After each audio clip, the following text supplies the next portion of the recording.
Hi friends, మనమైతే ఈరోజు కోడి వేస్ట్ తెచ్చాము. వేస్ట్ అంటే ఏందో చూడండి. వచ్చేసి కందనకాయలు, గుండుకాయలు, కోడి తోళ్ళు, ఇది వచ్చేసి కోడి కిడ్నీలు, ఇవి వచ్చేసి రెక్కలు.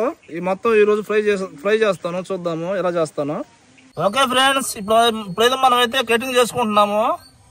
ఇప్పుడైతే మొత్తం ముక్కలు చిన్న చిన్న ముక్కలు కట్ చేసుకున్నాము. ఇప్పుడైతే వంట అనేది మొదలు పెడదాము. పొయ్యి మీద బాండ్లు పెట్టుకొని కొంచెం నూనె వేసుకొని అల్లం పేస్ట్ వేసి కలిపెట్టుకుంటున్నాము. ఎర్రగడ్డ, టమాటా, పచ్చిమిర్చి వేసాము. తర్వాత కరివేపాకు వేసాము, సాల్ట్ వేసాము, మొత్తం కలుపుకుంటున్నాము. పసుపు వేసాము, కారం వేసాము. ఇప్పుడైతే మొత్తం కలుపుకుంటున్నాను. ఇప్పుడైతే చికెన్ వేసుకుందాము. చికెన్ వేసుకున్న తర్వాత మొత్తం కలుపుకుందాం కలిసేలాగా.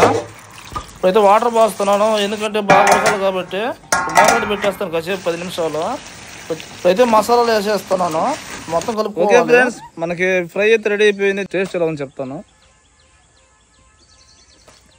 టేస్ట్ అయితే సూపర్గా ఉంది. మన వీడియో నచ్చితే లైక్ చేయండి, షేర్ చేయండి, సబ్స్క్రైబ్ చేసుకోండి.